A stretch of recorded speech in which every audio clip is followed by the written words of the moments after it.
Halo, sahabat satu guru. Kali ini kita kedatangan tamu, seorang guru, di mana kita akan banyak sekali bertanya dan mengulas tentunya bagaimana seputar dunia mengajar, gitu aja. Saat ini dengan Mariono.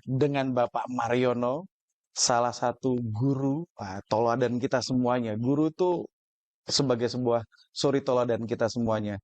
Kita sampai dengan besar, dewasa, peran guru yang ada di salah satunya di kehidupan kita. Saat ini saya mau berbicara dengan Pak Mariono. Boleh tahu Pak Mariono sekarang mengajar di mana dan berperan seperti apa di sekolah? Ih, Deh. Baik, selama ini saya mengajar di SMK Negeri 3 Yogyakarta.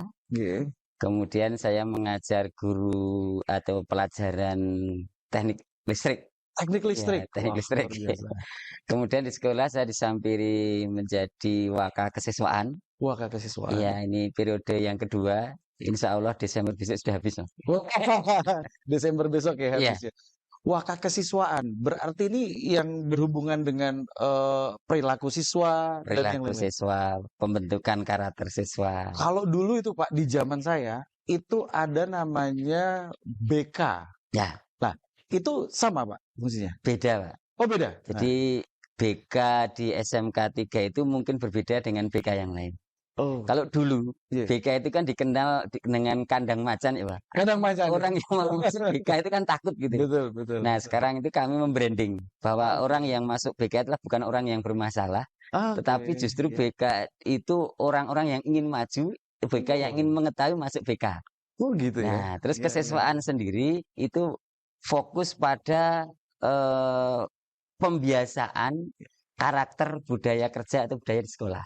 Oh, oke. Iya, Jadi otomatis Bapak mengetahui, mengenal bagaimana karakter siswa, potensi-potensi siswa, iya, begitu aja. iya. Perilaku siswa, Perilaku siswa. termasuk di dalamnya kami itu mengelola beasiswa. Artinya kalau ada beasiswa itu juga di kesiswaan. Kemudian kami juga mengelola prestasi non akademik.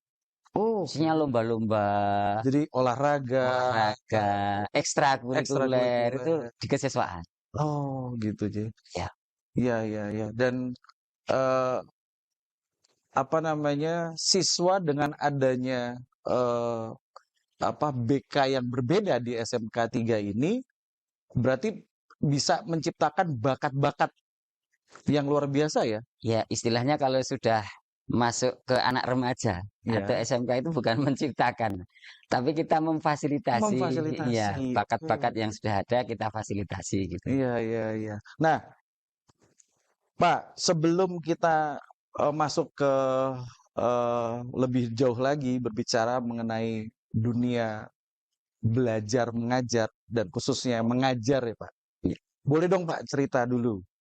Dulu Bapak itu sampai dengan menjadi guru seperti ini, apakah awalnya dari kecil itu sudah punya cita-cita menjadi seorang guru, Pak?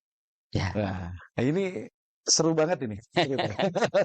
Monggo. Jadi gini Mas, saya itu kan orang desa. Iya. Artinya waktu saya sekolah itu memang belum ada orang yang sekolah setingkat SLTA atau waktu itu STM. STM, ya. Ya di kampung kami belum ada. Sehingga kami waktu kecil juga nggak punya cita-cita jadi guru. Tidak punya cita-cita Iya, jadi guru pokoknya ya? kerja aja gitu kan. Iya. Saya itu punya cita-cita jadi guru itu setelah diterima di IKIP, kalau sekarang Sudah. UNY. Iya, Nah, UNY. itu baru kami punya cita-cita jadi guru. Guru. Bahkan setelah lulus pun kami tidak melamar jadi guru, Oh, begitu tapi ya? justru kami melamar di perusahaan di hotel Mas. Untuk menjadi teknisi kayak waktu itu. Teknisi. Nah, tapi memang saat kami itu kalau dulu ada PPL ya, Mas, praktek mengajar siswa, Oh iya. mahasiswa akhir itu kami ditawari untuk menjadi guru. Kami laksanakan. Kami Oh, laksanakan jadi guru sambil kami menyelesaikan studi atau skripsi ya, ya. seperti. Sambil itu kok lama-lama kok enjoy gitu. Nah, dari situ kami bilang, wah jadi guru enak gitu Iya, ternyata. iya. Artinya karena suasananya itu selalu berbeda. setiap Berbeda. harinya Ya, itu ya, berbeda ya. gitu. Sehingga ya sampailah saya mencintai dunia pendidikan itu mulai tahun 1998. 1998. 98. Wah, luar biasa. Berarti kalau dihitung itu sudah berapa tahun ini, Pak? Udah lebih daripada 20 tahun ya? Lebih dari 20 tahun. Tapi waktu itu kami ngabdi di swasta. Oh, di swasta dulu. Kami Iya, iya. ngabdi di swasta itu cukup lama. Iya, Kalau dulu kan guru boleh double beberapa sekolah ya. iya, iya, Jadi iya. ngajar di sekolah A, ngajar sekolah B, sampai Iya. dosen juga dulu. Jurusan juga. Dosen, dosen itu saya merangkap tiga perguruan tinggi. Oh, Kalau dulu, kalau iya, sekarang jadi guru memang kita nggak bisa.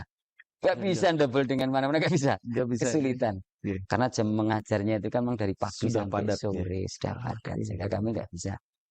Istilahnya macul di tempat lain nggak bisa. Macul itu Iya. ya. Nah, Pak, terlepas dari sebenarnya bukan cita-cita ya awalnya, Awalnya bukan bukan cita-cita. cita-cita. Apa sih Pak yang betul-betul Bapak menjadi salah satu batu loncatan Bapak, batu loncatan diri Bapak ya, Ya, untuk bisa, oke, saya akan mengajar menjadi seorang guru. Yang notabene kita lihat, kita tahu bersama ya, mohon maaf Pak, bahwa kalau kita melihat guru-guru yang ada khususnya di Indonesia, ini ya kehidupan ekonominya ya biasa-biasa saja.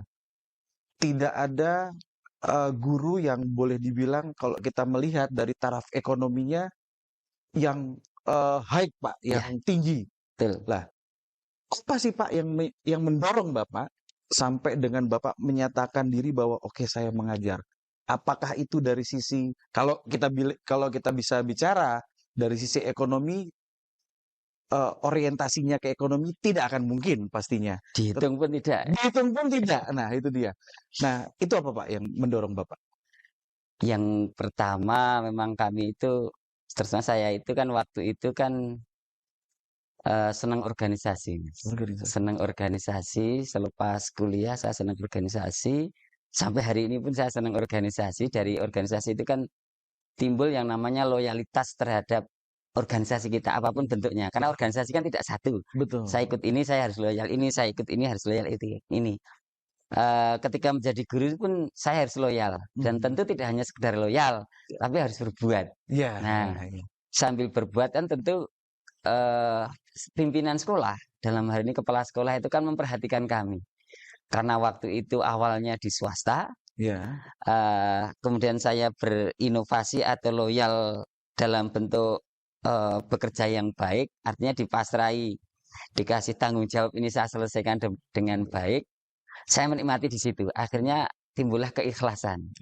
Dari keikhlasan itulah, kalau kami hitung, maaf, gaji memang tidak cukup. Iya. Tapi dari keikhlasan itu akan ada keberkahan. Sehingga Amin. kami menganggap itu cukup. Itu Nah, kemudian waktu itu di dua sekolah emang kami di sana beberapa inovasi karena waktu itu saya masih muda.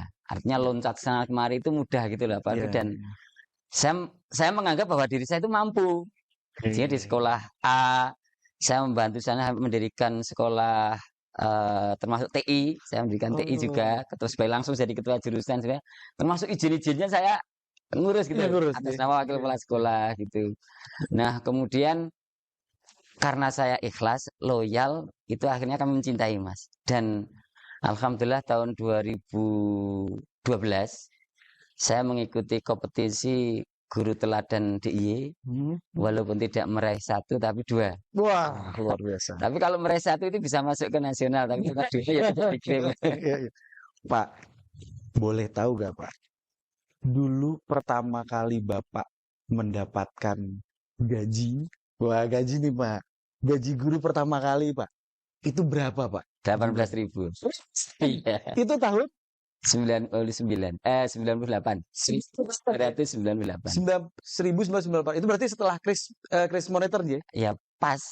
Pas kris Iya. monitor itu 18.000 rupiah. Ya. Apa cukup Pak untuk menghidupi kehidupan Bapak? Kalau dulu kan saya masih sendiri. Oh iya. Kebetulan waktu itu saya kan tinggal di masjid. Artinya kami marbot ya. Marbot, oh iya. Kami marbot dulu itu, kemudian dengan gaji itu dan sendiri kan Mas. Ya. Tentu kami ya bersyukur karena artinya belum punya tanggungan yang lebih seperti sekarang Iya, ini. iya, iya, Gitu. iya. Wah, luar biasa, Pak. Nah, begitu Bapak menjadi seorang guru, eh, pastinya Bapak mempunyai sebuah keluarga, Nje. Ya, Punya keluarga, punya anak-anak gitu, Nje. Nah, apa Pak reaksi anak-anak setelah dewasa mengetahui bahwa orang tuanya guru? Apakah ada sesuatu beban tersendiri bahwa oh orang tua saya itu seorang guru, jadi saya harus apa ya? Harus hidup benar kan begitu ya. Harus menjadi juga sama seperti orang tua, suri toladan dan segala macam. Nah, bagaimana Pak tanggapan anak-anak begitu mereka sudah besar?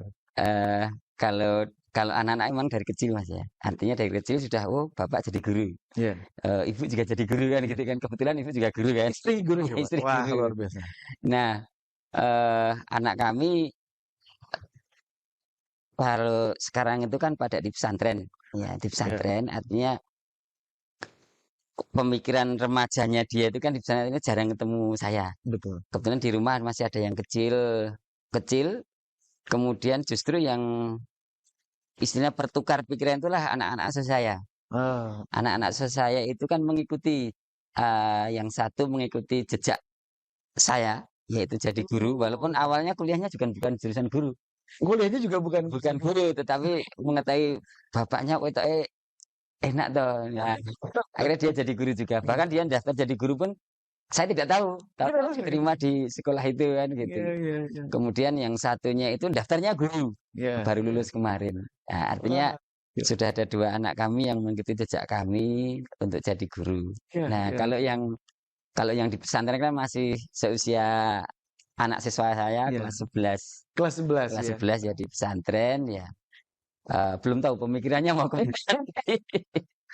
Iya.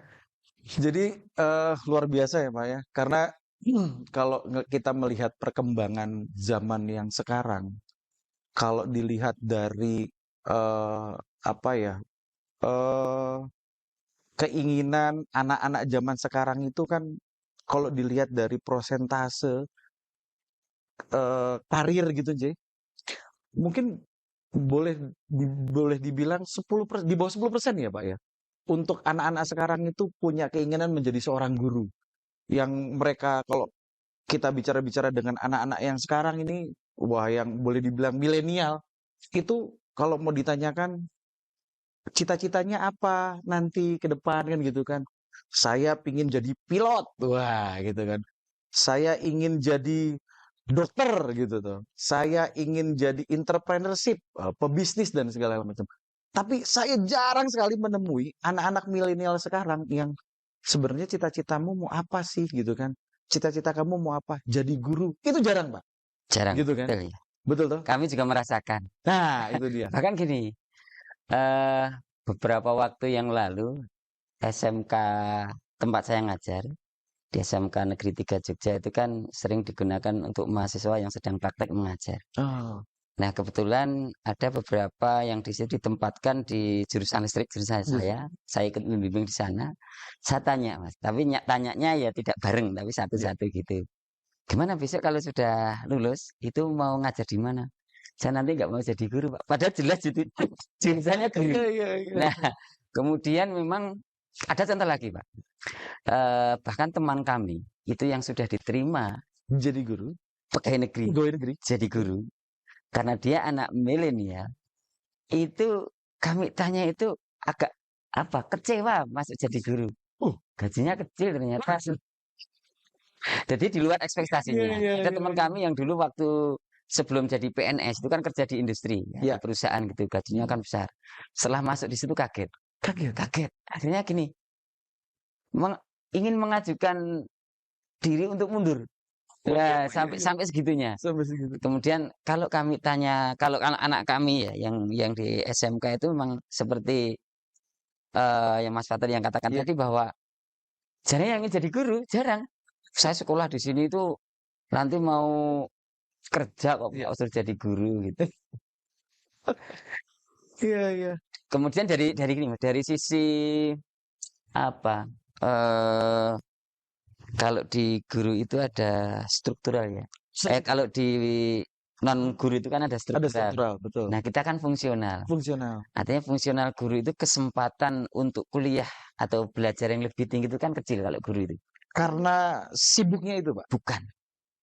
Saya bandingkan kalau di universitas atau di Iya, perguruan tinggi, itu kan dosen diberi keleluasaan bahkan ada beasiswa betul. untuk S3, untuk Iya, menempuh jenjang lebih tinggi. iya. Nah, kalau di SMK itu hampir tidak ada untuk jenjang lebih tinggi itu.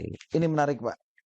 Ah, terkait dengan apa yang sebenarnya diinginkan guru-guru eh, yang ada gitu ya, yang sekarang itu yang ada. Nah, sebenarnya Pak, terkait ini kita bicara ya bersinggungan otomatis Ya, bersinggungan dengan apa eh, peran pemerintah, pemerintah untuk memperhatikan baik dari sisi kapabilitas guru-guru yang ada maupun kesejahteraan. Terkait dengan hal itu, Pak, apa yang menjadi pandangan serta pemikiran Bapak